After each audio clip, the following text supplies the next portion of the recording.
السلام علیکم ورحمۃ اللہ وبرکاتہ۔ ان میں حاتم الاکبر نام کا ایک مصری مسلمان بھی بیٹھا تھا۔ وہ انہیں یہ خبریں تفصیل سے سنا چکا تھا کہ خلیفہ العاضد معزولی کے بعد مر چکا ہے۔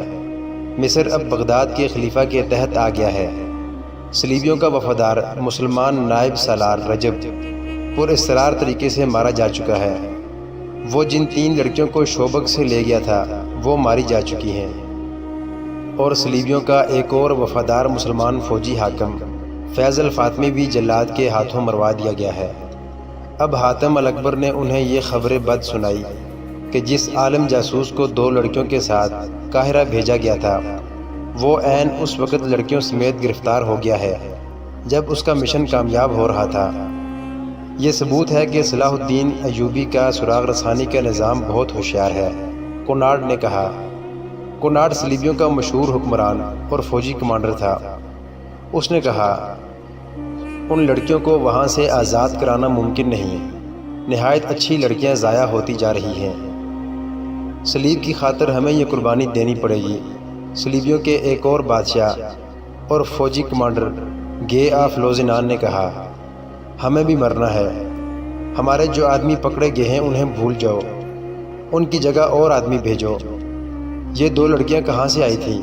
اس نے پوچھا۔ اور وہ 3 لڑکیاں کون تھیں جو رجب کے ساتھ ماری گئی تھیں؟ ان میں 2 عیسائی تھیں۔ ان کے انٹیلیجنس کے سربراہ نے جواب دیا، دونوں اطالوی تھیں اور 3 مسلمان تھیں۔ انہیں بچپن میں اٹھایا گیا تھا، بہت خوبصورت تھیں۔ جوانی تک انہیں یاد نہیں رہا تھا کہ وہ مسلمان تھیں۔ ہم نے انہیں بچپن میں ہی اس فن کی تربیت دینی شروع کر دی تھی۔ یہ شک نہیں کیا جا سکتا کہ انہیں چونکہ معلوم تھا کہ وہ مسلمان ہیں، اس لیے انہوں نے ہمیں دھوکہ دیا۔ مسلمان تھی تو کیا؟ کنارڈ نے کہا، اور حاتم الاکبر کی طرف اشارہ کر کے کہا، ہمارا پیارا دوست حاتم بھی تو مسلمان ہے، کیا اسے اپنے مذہب کا پاس نہیں؟ اس نے شراب کا گلاس حاتم کے ہاتھ میں دے کر کہا، حاتم جانتا ہے کہ صلاح الدین ایوبی مصر کو غلامی کی زنجیروں میں جکڑنا چاہتا ہے اور وہ اسلام کے نام پر کھیل رہا ہے۔ ہم مصر کو آزاد کرنا چاہتے ہیں۔ اس کا طریقہ یہی ہے کہ صلاح الدین ایوبی کو مصر میں چین سے بیٹھنے نہ دیا جائے۔ حاتم الاکبر صلیبیوں کی شراب میں بدمست اس کی تائید میں سر ہلا رہا تھا۔ اس نے کہا، میں اب وہاں ایسا انتظام کروں گا کہ آپ کا کوئی آدمی وہاں پکڑا نہیں جائے گا۔ اگر ہم مصر میں یہ زمین دوز گڑبڑ جاری نہ رکھتے تو صلاح الدین ہم پر کبھی کا حملہ کر چکا ہوتا۔ ایک صلیبی کمانڈر نے کہا، یہ ہماری کامیابی ہے کہ ہم اس کی طاقت اس کے اپنے آدمیوں پر ضائع کر رہے ہیں۔ کیا اس کے اور علی بن سفیان کے خاتمے کا ابھی کوئی انتظام نہیں ہوا؟ کنارڈ نے پوچھا۔ کئی بار ہو چکا ہے، انٹیلیجنس کے سربراہ نے کہا، لیکن کامیابی نہیں ہوئی۔ ناکامی کی وجہ یہ ہے کہ دونوں پتھر قسم کے انسان ہیں، نہ وہ شراب پیتے ہیں نہ عورت کو پسند کرتے ہیں، اس لیے نہ انہیں شراب میں کچھ دیا جا سکتا ہے نہ عورت کے ہاتھوں مروایا جا سکتا ہے۔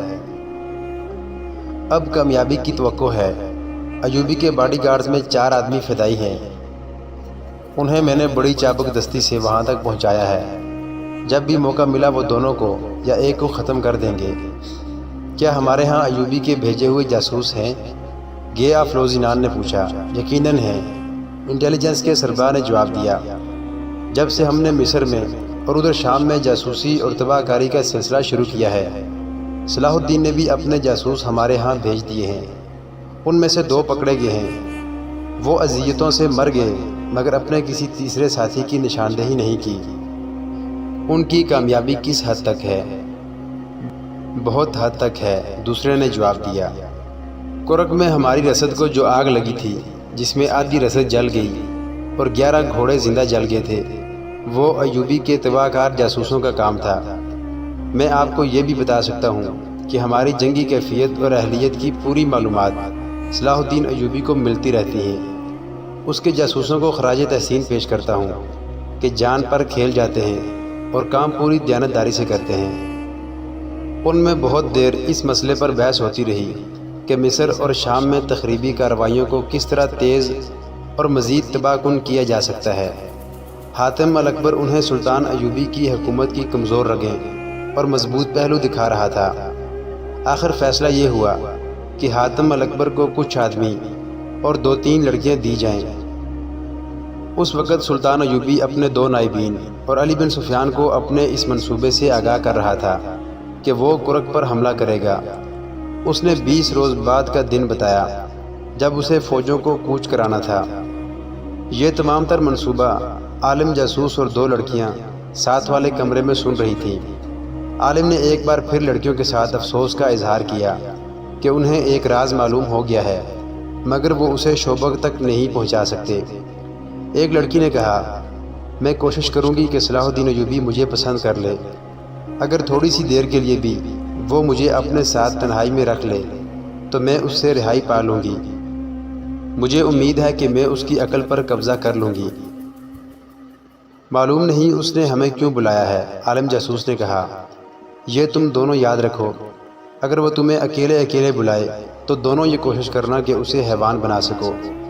اگر وہ شراب پیے تو تم جانتی ہو کہ اسے کتنی پلا کر بے ہوش کیا جا سکتا ہے۔ وہ بے ہوش ہو جائے تو فرار کا طریقہ تم جانتی ہو، اور دونوں کو معلوم ہے کہ تمہیں کس کے پاس پہنچنا ہے۔ اس کا گھر مسجد کے بالمقابل ہے، میں جانتی ہوں، ایک لڑکی نے کہا۔ مہدی آبادان، ہاں، عالم نے کہا۔ اگر تم مہدی تک پہنچ گئی تو وہ تمہیں شوبک تک پہنچا دے گا۔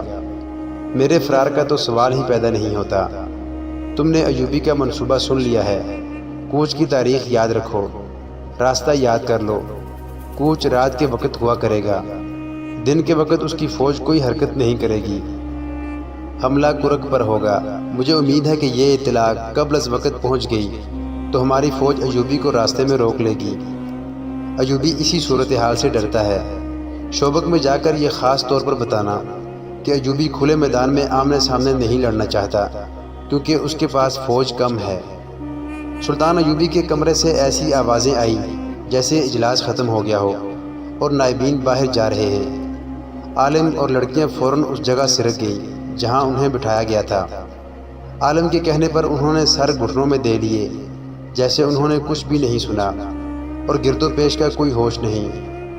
انہیں اپنے کمرے میں قدموں کی آواز سنائی دی تو بھی انہوں نے اوپر نہ دیکھا۔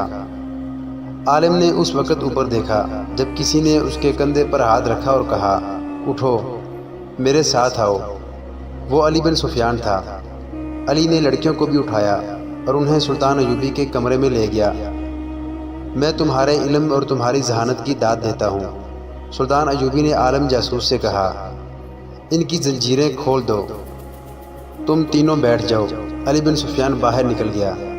سلطان ایوبی نے عالم سے کہا، تم علم کو کسی شیطانی کام میں استعمال کر رہے ہو، اس کی بجائے تم یہاں آ کر اپنے مذہب کی تبلیغ کرتے تو میں تمہاری قدر دل کی گہرائیوں سے کرتا کہ تم اپنے مذہب اور اپنے نبی کی خدمت کر رہے ہو۔ کیا تمہارے مذہب میں یہ روا ہے کہ تم دوسرے مذہب کی عبادت گاہ میں اس کے مذہب میں جھوٹ شامل کرو؟ کیا تمہارے دل میں اپنی مقدس صلیب کا، حضرت عیسیٰ کا اور کماری مریم کا یہ احترام ہے کہ جھوٹ اور ابلیسیت جیسے کبیرہ گناہ کر کے تم ان کی عبادت کرتے ہو؟ یہ جھوٹ میرے فرائض میں شامل ہے، عالم نے کہا۔ میں نے جو کچھ کیا مقدس صلیب کے لیے کیا۔ تم کہتے ہو کہ تم نے انجیل اور قرآن کا گہرا مطالعہ کیا ہے، سلطان ایوبی نے کہا۔ کیا ان دونوں میں سے کسی ایک کتاب میں بھی انسان کو اس کی اجازت دی گئی ہے کہ اس قسم کی نوخیز لڑکیوں کو بدکاری کی راہ پر ڈالو اور غیر مردوں کے پاس بھیج کر اپنی مطلب براری کرو؟ کیا انجیل نے تمہیں کہا ہے کہ صلیب کی خاطر اپنی قوم کی بیٹیوں کی عصمت دوسروں کے حوالے کر دو؟ کیا تم نے کسی مسلمان لڑکی کو قرآن اور اسلام کے نام پر اپنی عصمت غیر مردوں کے حوالے کرتے کبھی دیکھا ہے؟ اسلام کو میں عیسائیت کا دشمن سمجھتا ہوں، عالم نے کہا۔ مجھے جو زہر ہاتھ آئے گا اسلام کی رگوں میں ڈالوں گا۔ تم اتنے میٹھے زہر سے چند ایک مسلمانوں کے کردار کو ہلاک کر سکتے ہو، سلطان ایوبی نے کہا۔ اسلام کا تم کچھ نہیں بگاڑ سکو گے۔ اس نے لڑکیوں سے کہا، تم کس خاندان کی بیٹیاں ہو؟ معلوم ہے تمہیں؟ اپنی اصلیت جانتی ہو تو مجھے بتاؤ۔ دونوں خاموش رہیں۔ سلطان ایوبی نے کہا، تم نے اپنی پاکیزگی ختم کرا لی ہے، اب بھی تم کسی باعزت گھر کی قابل احترام بیویاں بن سکتی ہو۔ میں قابل احترام بیوی بننا چاہتی ہوں، ایک لڑکی نے کہا۔ کیا آپ مجھے قبول کریں گے؟ اگر نہیں تو مجھے کوئی باعزت خامد دے دیں، میں اسلام قبول کر کے گناہوں سے توبہ کر لوں گی۔ محترم ناظرین، صلاح الدین ایوبی کی زندگی کے واقعات پر مشتمل سیریز دیکھنے کے لیے چینل کو سبسکرائب ضرور کر لیں۔ گزشتہ اقساط دیکھنے کے لیے چینل پر پلے لسٹ کا وزٹ کریں۔ ویڈیو کو لائک اور شیئر ضرور کیجیے۔ کمنٹ باکس میں اللہ اکبر ضرور ٹائپ کریں۔ اللہ آپ کا حامی و ناصر ہو۔